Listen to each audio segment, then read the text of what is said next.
Welcome to another episode of Whitetail Rendezvous, coming to you 6 days a week as we interview whitetail experts and hear their traditions and personal stories of the hunt. Learn more about the latest gear, discover proven tips, and the latest strategies so you can make your next hunt a success. Now, here's your host, Bruce Hutchin. Whitetail Rendezvous is pleased to announce a partnership with GoHunt.com. Who's GoHunt.com? Well, if you're a DIY hunter, you need the information at GoHunt.com/insider. Why? Because it provides 4,200 profiles, every unit, every species, and every season. Furthermore, they give in-depth analysis, interactive maps, unit access, and seasonal trends. Draw odds are very important, and they give you the most accurate information in the business. All this is available when you go to GoHunt.com/insider. Make sure you use promo code WR when you join Insider. You'll get a $50 gift card to GoHunt.com Gear Shop. Remember, when you become a member of GoHunt.com/insider, you're going to get a $50 gift card to Go Hunt Gear Shop. What's in the Gear Shop? The best gear that you can buy for hunting the West. All in all, if you're hunting out West, 2018, GoHunt.com Insider is where you need to be to get all the research information. When you use promo code WR, Whitetail Rendezvous receives a small commission from GoHunt.com.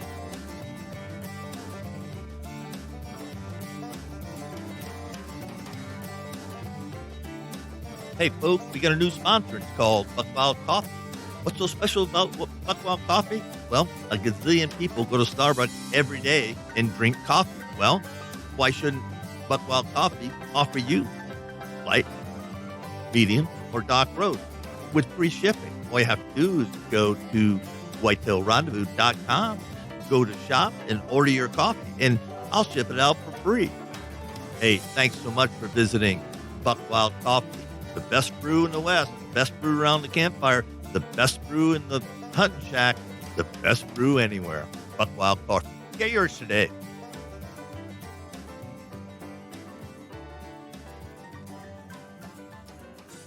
Welcome to another episode of Whitetail Rendezvous. This is your host and executive producer of Whitetail Rendezvous, Bruce Hutchin. I'm heading out to Michigan, and I'm going to meet with an extraordinary, fabulous woman huntress or hunter, Dawn Freeland. Now, Dawn was, I believe, episode number 121, so you can go back and listen to it and see if we changed it up at all. But Dawn, it's just a pleasure to have you back on the show. I know we're going to talk about a lot of things, and we're going to touch on, your past 18 months and some struggles you had. Just trust me on that, because people might wonder, well, where the heck did she go? So why don't we just touch and give that about 90 seconds and tell the folks why you've been kind of out camping for a while. Hi, Bruce. Thanks for having me on the show. I appreciate the time. Yeah, my husband and I got into a severe accident last summer. We were T-boned locally here in Michigan, west side of Michigan. So we've been rehabilitating since then, since last July. Both had broken backs, busted up necks. My husband also had a broken rib, and I had a traumatic brain injury. So we're still healing from that, but things are looking a lot better than they were. They'll be coming a year, like I said, in the middle of summers, but we're doing much better than we were, and we're starting to get things back to normal, and we're starting to gain some momentum here, and we're heading in the right direction. Well, that's great, and it was fortuitous that we got connected here at the beginning of May, and it's turkey season. So let's talk about turkeys. I mean, I was fortunate; I hunted a couple of states. I did not shoot a turkey. I saw more coyotes than turkeys. But what's been going on in your neck of the woods? Well, we had spring turkey hunt here. In Michigan, you can take the last 2 weeks, give or take a few days there, end of April, for an open over-the-counter licenses that they have. You don't have to apply for them. You can if you want to, but they usually have enough left overs that you can just purchase one over-the-counter. It's for private land. And so I had one of my pro staff for Women Fish too. She's also a good friend of mine, Christy. She came out and she came out to go turkey hunting with me.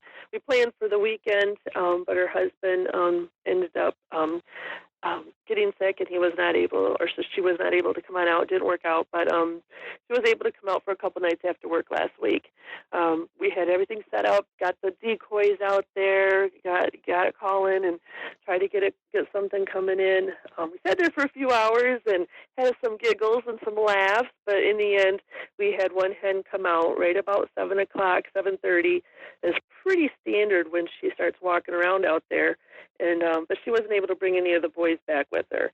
None of the boyfriends, none of the husbands, nothing. And so we were kind of disappointed in that, but we whispered out there to have her bring it out the following night. And so Christy was able to come back out the second night, got everything situated, got out there, got the decoy set up, and started calling shortly after. Didn't hear any gobbles for a long time. Didn't hear anything talking back to us. Nothing was going on. Long about 6:30, we had a couple times just show up from across the field. One was strutting. One was fanning.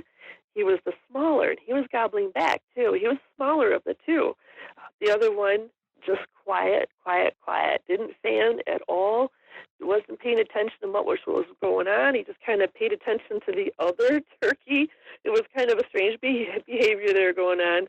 But 200 yards out, and they would kind of peck at the ground a little bit, gobble a little bit, like I said, the one would, and then kind of strut towards us. But still kind of apprehensive and, kind of on their guard. They weren't in a full run or anything, but they were there and they were interested. After a while, they started coming towards us, and then all of a sudden they just took a left and started heading down the embankment into the creek. And I tried gobbling them, getting them back up, and I tried calling to them, and the one gobbled back, but it sounded like it was way in the woods. He was already down and out. And I thought, oh man, we lost him. What happened? What scared him? And I was just going through my brain trying to figure out what happened. What did I change? What did I call? What did I do? And she looked at me and I said, you can get up if you want to stalk and go over the embankment and try to get a shot that way. I'm going to stay here because we don't need the extra sound or the extra movement. But you could go ahead and try to stalk if you'd like to. I think they're pretty much gone. Once they hit that embankment, they don't come back. But you can try if you'd like. And she said, yeah, I think I'm going to. So she gets out, tiptoes around, gets out of the blind, shuts the door. And then at this point, I'm getting up out of my seat, getting up into her seat so that I could see better. As soon as I sat down and put my head up, I seen the two toms come back into the field and coming full on right back at us.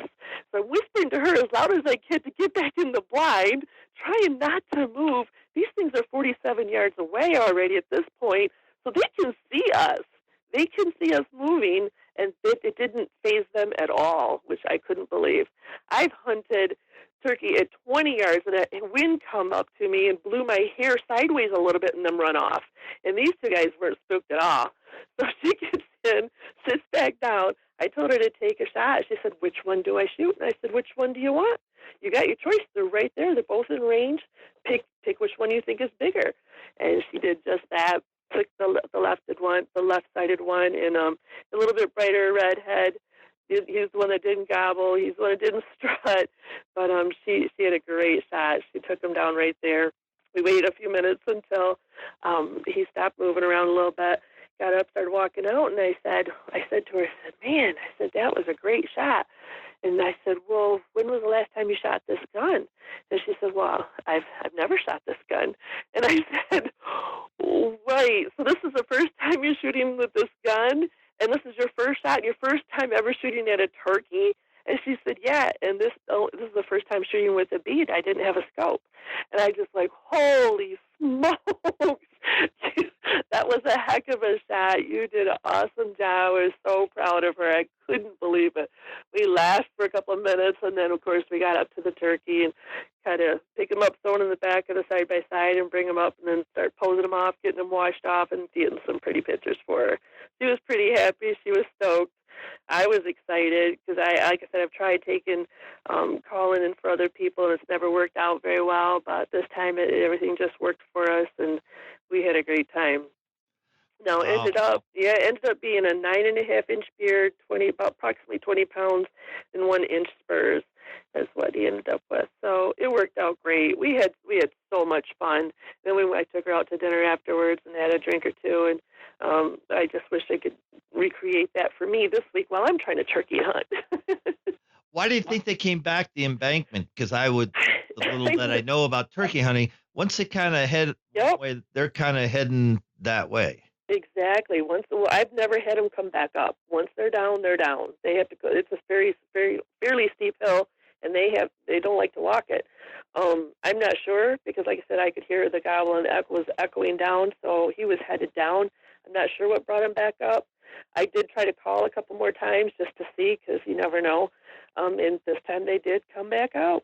I have no idea why, but I must have hit the right call or something. I must have did something a little different than I'd done before.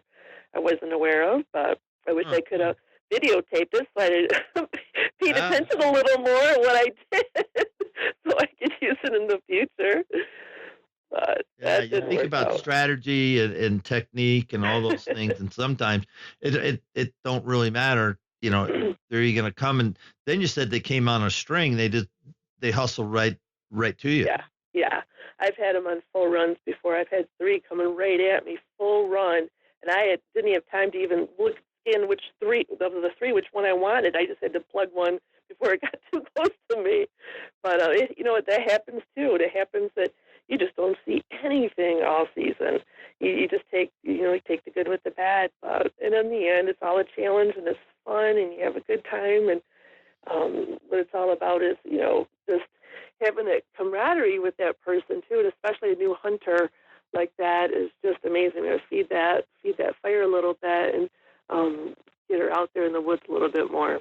Yeah, that's just. Um, I was thinking, they came out to her yard. You worked them a little bit. They took off. Then they decided to come in. Then she gets out before she's outside the blind. They're coming back. Now, did you have hens or jakes out or? This time I had all two hens out there, and I had one just at the top of the embankment, just inside the woods. That way, sometimes I have some turkeys that are down below, and they don't see the decoys; they just hear the call.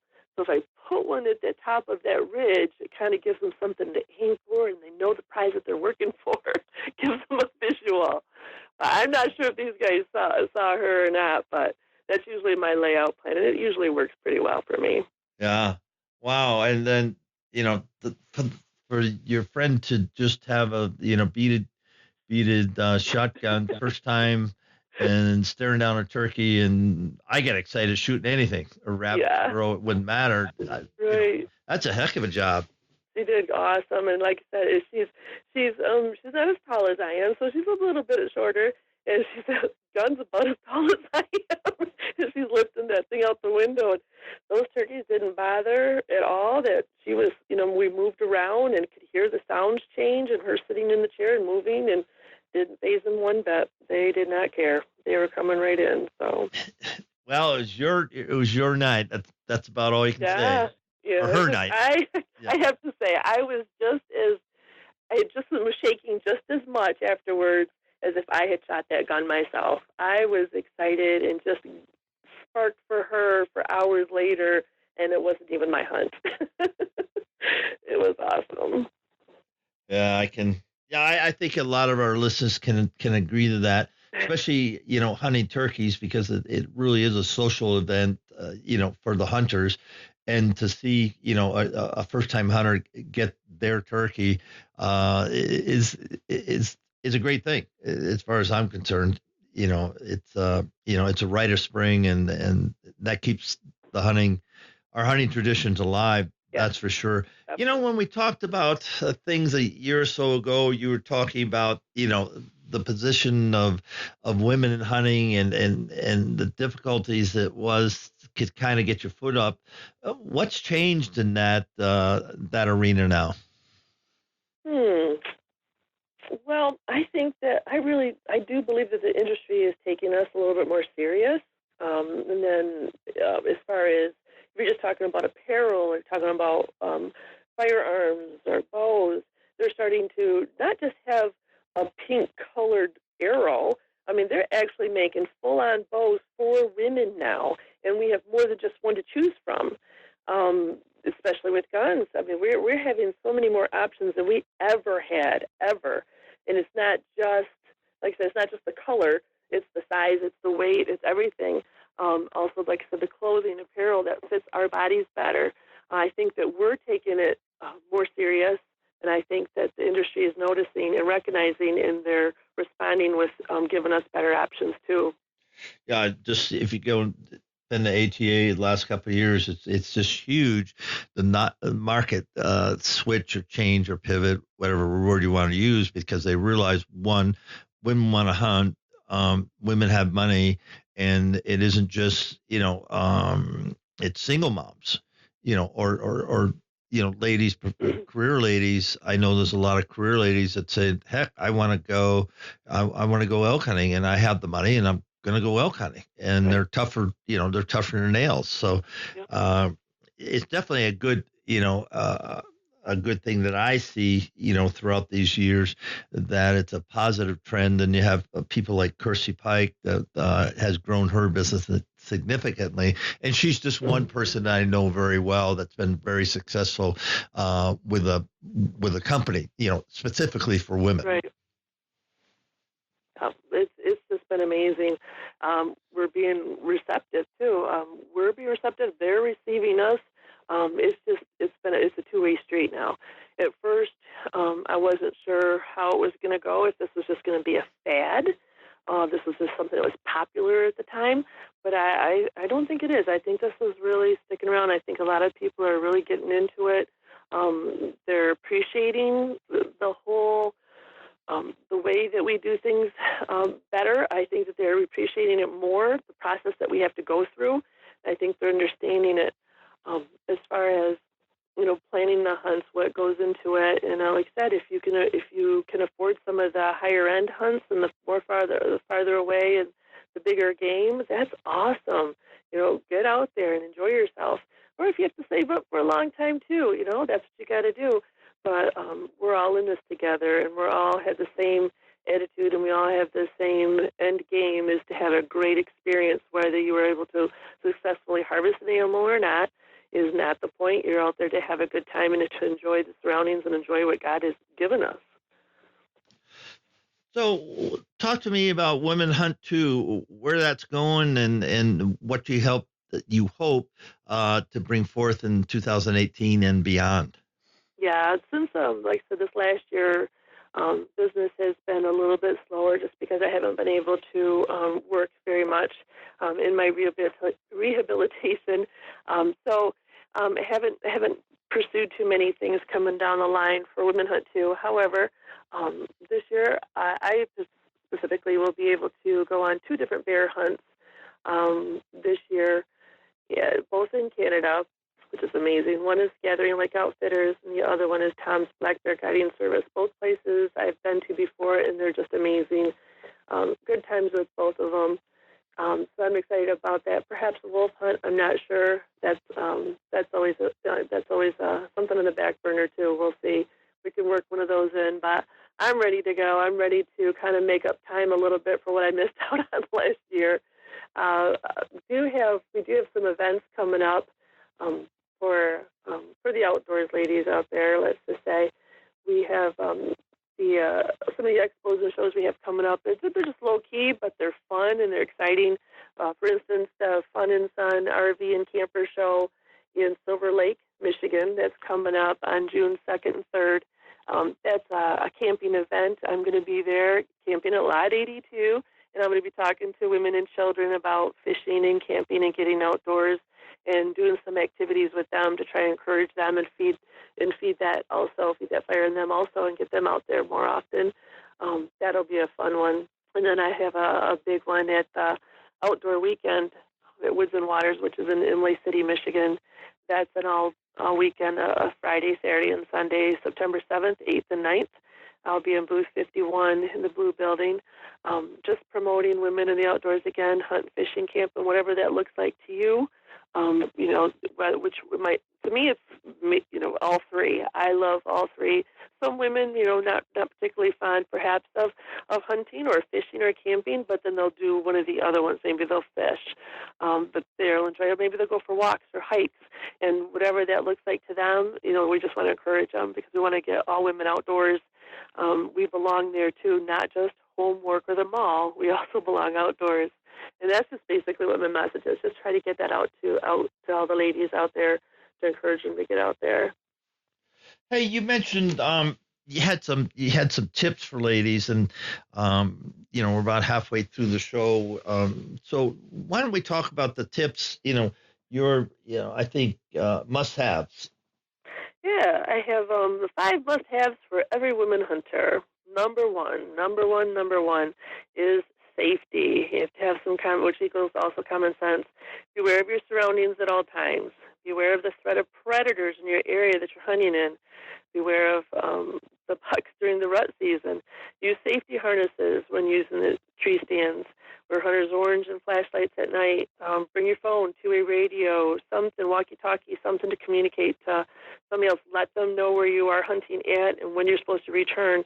You just need to let them know, just in case something was to happen. So safety is number one. Number 2 is training, which goes along with hunter safety. Practice, lots of practice. Do your homework.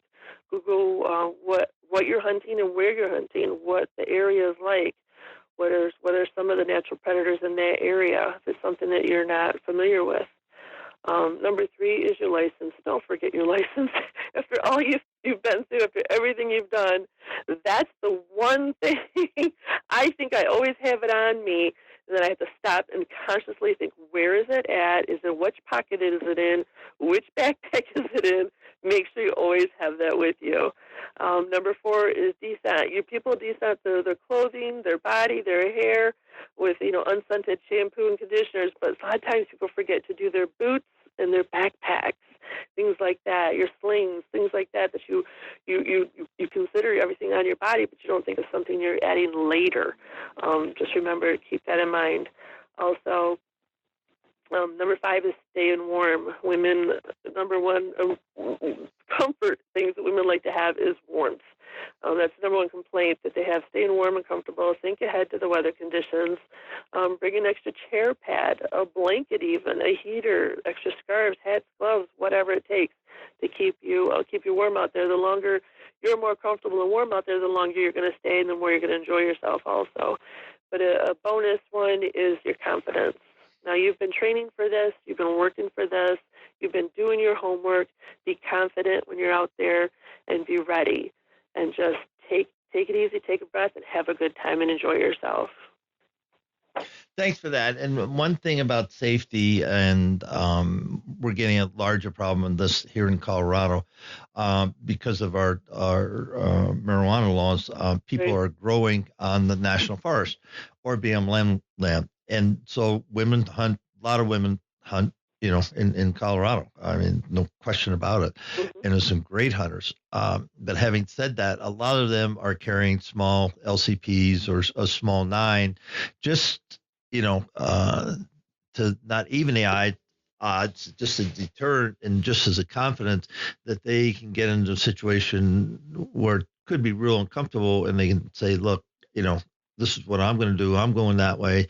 And you just take care of what you want to do. And, that type of thing. But I just, want women and men, because I met 2 years ago, I ran into one of these situations and he was armed. I was armed. My buddy was armed. And it was just, I'm going that way.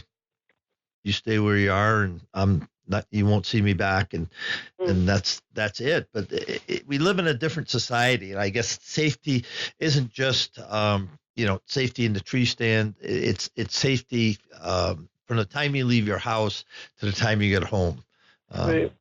That's my thing about safety.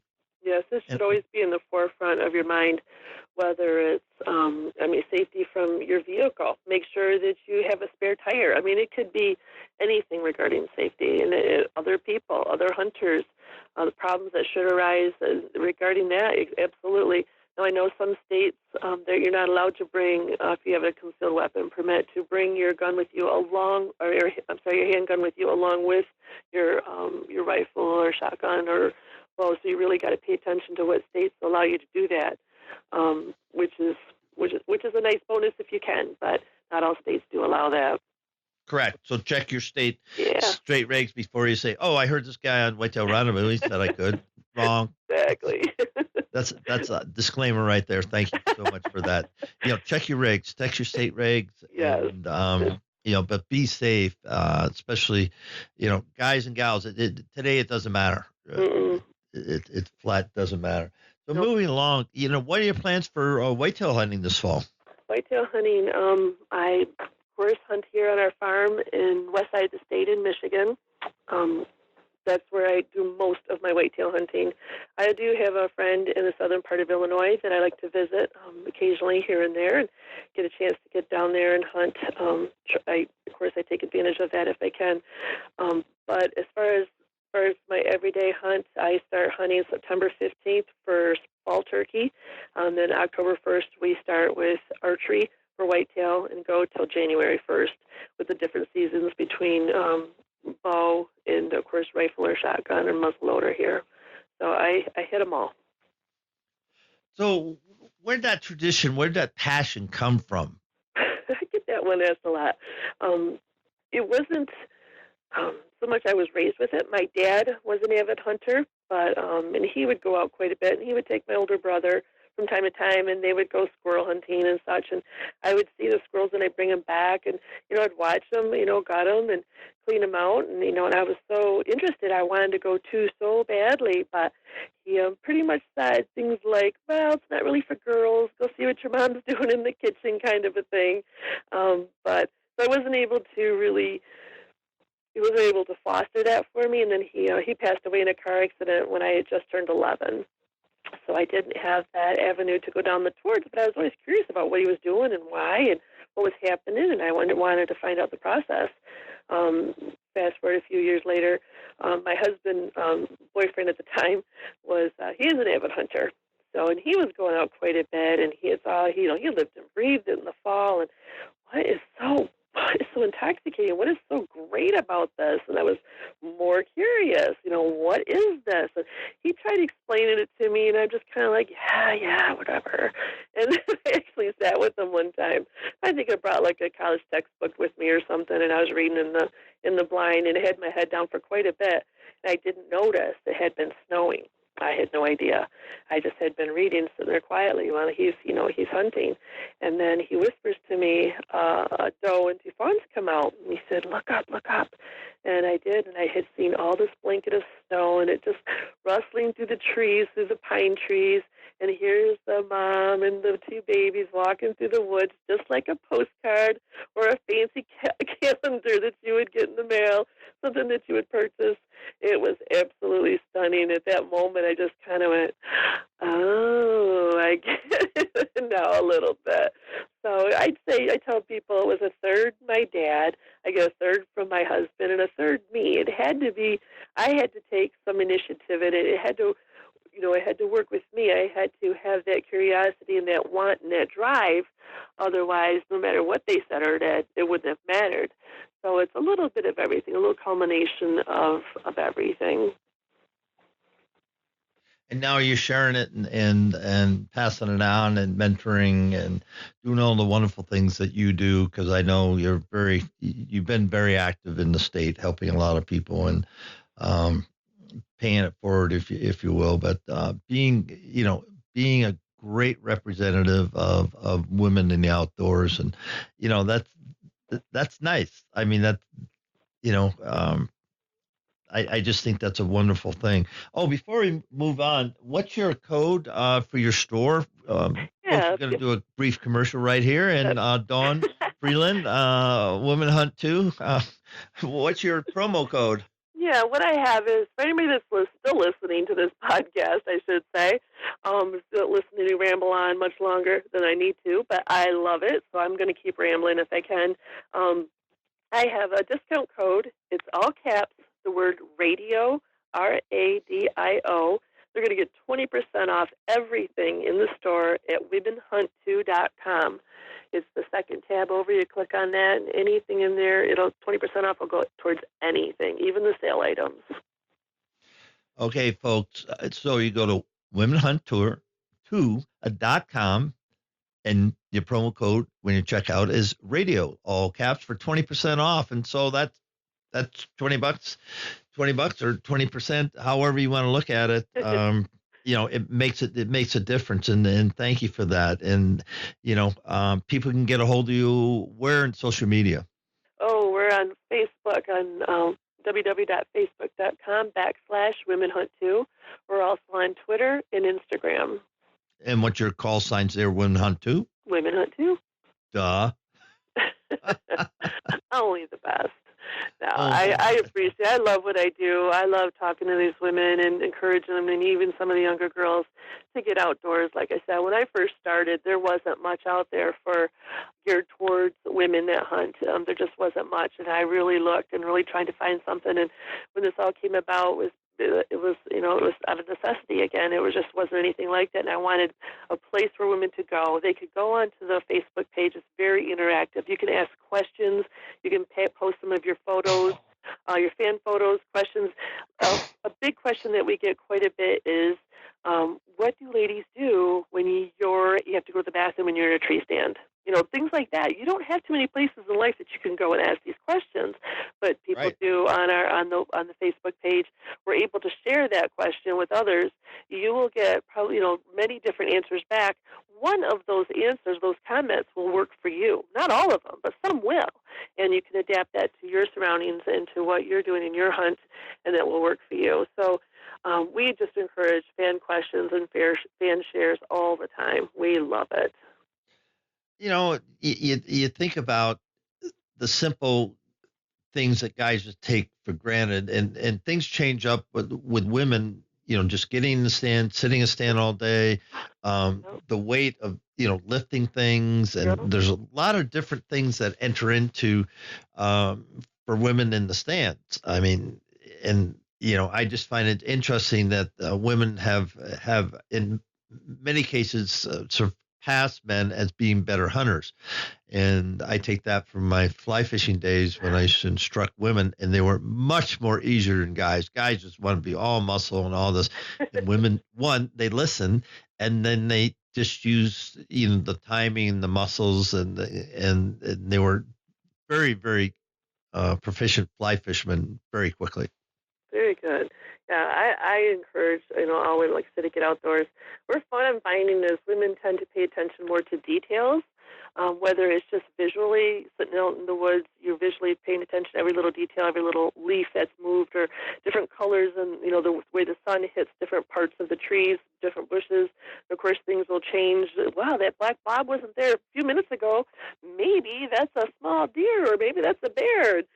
5 minutes later, the sun changes again, and oh no, it's just a bush. But women tend to pay attention to some of the little minor details a little bit more than guys do. Just a fact. I'm sorry. No, don't be sorry, because it's true. It's absolutely true.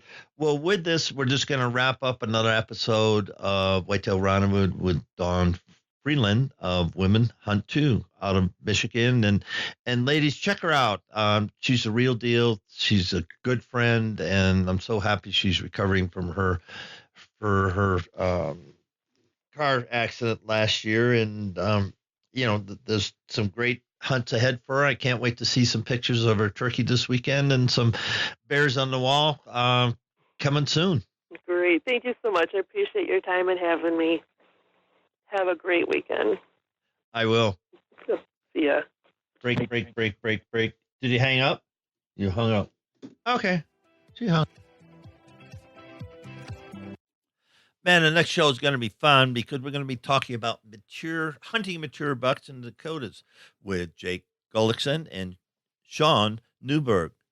They're Southeast Dakota boys, and they do it well. And there are a couple of guys that are involved in QDMA, quality deer management, and they're helping build branches up there. So they're giving back into the conservation movement. And Jake also represents Whitetail Grounds in Buckstick. And check out Whitetail Grounds with Brian Ritchie. And Brian also has BAM Outdoors. There's a little plug for you, Brian. But he and Sean Nerdberg get together and they said, what can we do? How can we help other people? What can we talk about?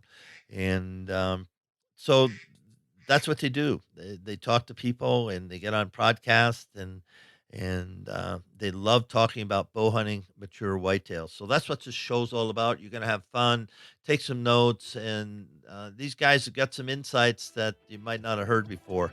So listen up. Thanks for joining us. Be sure to tune in tomorrow for another episode of Whitetail Rendezvous, where you can listen and learn from the experts so you can be more successful on your next hunt. Until next time, listen, learn, and succeed.